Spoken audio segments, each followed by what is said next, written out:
fim de ano está chegando e, com ele, os fogos de artifícios nas comemorações. Para a gente, eles são um espetáculo, é questionável, mas para os mascotes podem ser um verdadeiro tormento e isso não se discute.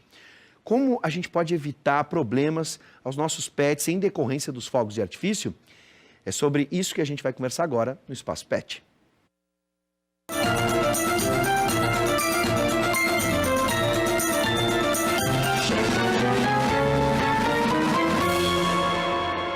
Bom, com a gente o médico veterinário, egresso do curso de Medicina Veterinária da UBRA.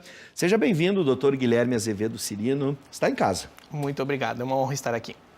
Eu coloquei ali que para os seres humanos é discutível, porque tem gente também que não gosta de foguetório e aquele barulho todo, né?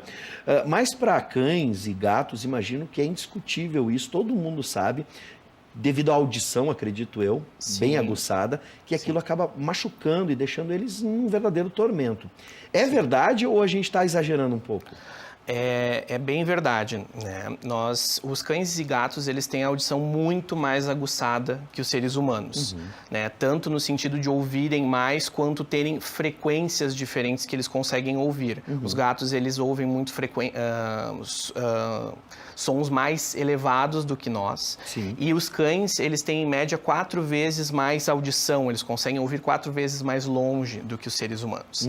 Então, para nós, se aquilo já é bastante alto, para eles é muito pior. Sim. Né? Agora, vamos tentar entender quais os efeitos, né, dessa barulheira na vida de, por exemplo, um cachorro ou um gato. Naquele momento, o que isso pode trazer? Acredito que, em primeiro lugar, ferir o próprio ouvido do animal. Pode acontecer esse tipo de ferimento? Lesões causadas pelos fogos de artifício, elas são menos comuns. Tá. Seria necessário que o animal realmente estivesse próximo ao disparo, que normalmente não acontece, né? Normalmente eles estão dentro de casa ou estão com seus donos assistindo os fogos de artifício, né? E acabam ouvindo, só que aquele som que chega até nós e que já é alto, para eles é muito maior. Os efeitos que acontecem, muitas vezes, eles são psicológicos, né? O cachorro, ele não entende o que está acontecendo, né? E para ele é praticamente como se fosse o Armagedon. O som é muito, muito elevado, ele não entende, não consegue entender o que está acontecendo e alguns têm crises de pânico, podem fugir, podem se machucar, né? Podem fazer comportamentos que são totalmente alheios ao seu viver normal, né? Tentar escapar, tentar atravessar muros, podem atravessar janelas, inclusive, e se machucar com isso. Então, é bem perigoso, né? Não são todos os animais que demonstram esses efeitos, mas alguns têm essa sensibilidade muito exacerbada. No caso dos felinos? Também, só que nós não temos esse ataque, essa crise de pânico, ela não é tão semelhante como é nos cães. Normalmente o felino ele vai tentar se esconder, pode ficar agressivo com os donos, mas ele vai sempre tentar se esconder, ficar longe daquilo, né? E isso, inclusive, é uma das coisas que a gente tem que fazer para ajudá-los a passar por esse evento estressante, né? Permitir, né, permear locais onde eles possam se esconder. Tentativa de fuga também é possível?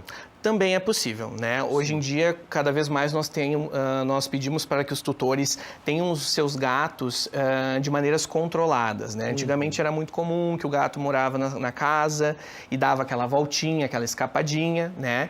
E isso, hoje em dia, a gente sabe que é muito, muito perigoso para eles, porque eles podem adquirir diversas doenças, né? E se eles tiverem isso e ficarem com muito medo, eles podem acabar fugindo e se perdendo mesmo. Bom, vamos para a tela, doutor, que a gente já tem amiguinhos chegando. A Sara, nossa, agora me ajuda. Que raça é essa? Weimaraner. Weimaraner, olha que bonito, olha que olhos lindos da Sara, né? Implorando por um pedaço de bolo. A Giovana de Porto Alegre não vai dar, né, Giovana? Não pode dar. A gente já falou tantas vezes aqui no Espaço Pet que não pode dar comida pra eles. Eu sei que eles ficam com aquela cara de tipo, como resistir a essa carinha, né? Me dá um pedaço, mãe. Me dá um abraço, Giovana, ele quer um pedaço. Um beijo para toda a equipe, ela tá mandando pra gente um abraço, a gente manda de volta um abraço e um beijo para você, Giovana, e pra Sara. Lembrando, né, doutor? Sim. A cara de pidão eles não vão perder, mas a gente pode evitar. Não dá para dar, né? Não pode dar. Ainda mais um bolo se tiver chocolate e açúcar. Exato, exatamente. Esses alimentos, eles acabam sendo nocivos para os animais, né? Tem muitos componentes, o chocolate mesmo, ele tem até bromina, que é uma substância tóxica para os animais, para os cães, né? Eles podem morrer, inclusive, disso. Então, não se deve dar, né, alimentos humanos. Somente as rações industrializadas, rações pastosas ou um alimento natural que seja, né, formulado por um médico veterinário nutrólogo. Perfeito. Então, Giovana, amiga, resista. Eu sei, ele então sempre vai dar um pedacinho, mas não dá, tá? Não pode, não pode. Vamos ver mais um aqui, a Chitara e o Monra. É o novo membro da família, o Snarf, mas estão todos os Thundercats lá, né? Vou te contar, inclusive os inimigos, porque tá o Monra junto, né? O ser eterno.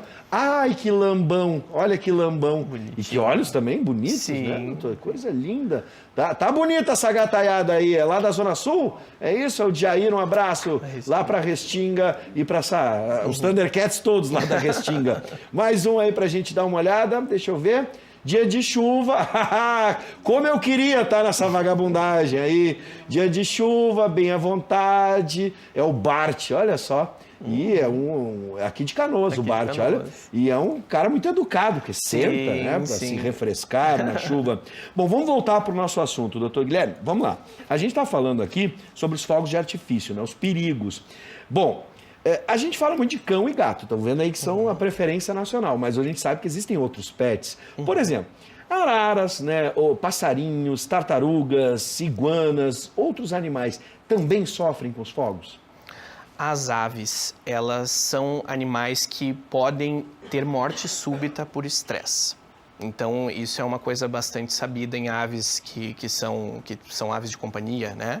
Então, as mesmas recomendações de deixar em local mais abrigado, que não tenha tanto esse barulho, seriam indicadas. Sim. Né? Iguanas, jabutis, outros animais, eles realmente isso foge um pouquinho da minha alçada. A minha especialidade são cães e gatos. Sim. Né? Aqui até os colegas... Mas pássaros são mais comuns, por exemplo. Olha, entre iguanas e tartarugas. Sim, com certeza. Os pássaros, sim. Os pássaros, eles sofrem bastante também. Agora, tem diferença entre, por exemplo, o pet novinho, filhote, e o pet idoso, por exemplo? Nesse caso, me deve imaginar, o idoso já não está ouvindo bem. Não tem nada a ver, os dois vão se assustar igual?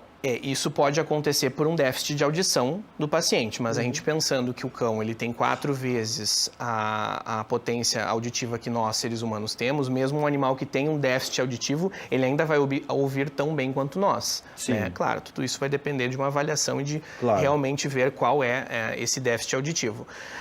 Muitas vezes isso começa a se manifestar na infância. Então, o animal começa a ter esses sintomas na infância e muitas vezes perdura por toda a vida. Sim.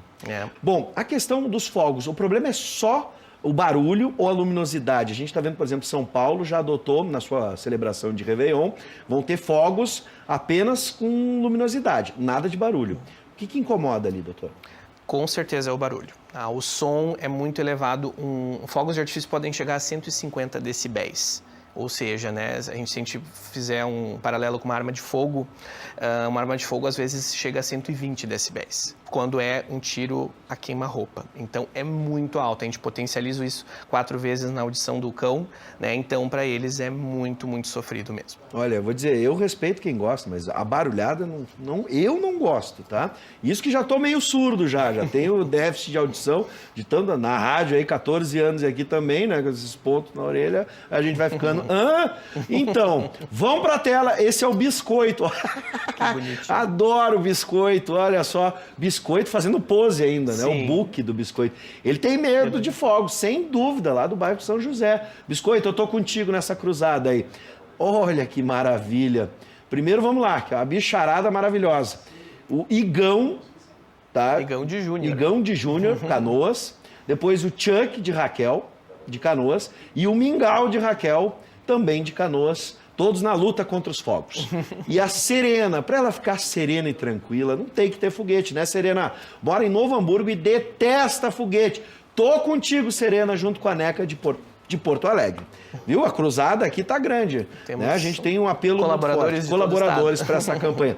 Doutor, já agradecendo a sua presença, doutor Guilherme, que é egresso aqui da UBRA, seja sempre bem-vindo, está em casa. Doutor Guilherme Azevedo Cirino, médico veterinário, para fechar rapidamente, o que a gente pode fazer para amenizar, já que a gente sabe que tem muita gente que gosta de fogos de artifício, não é proibido por lei, a gente tem que respeitar também, né? Sim.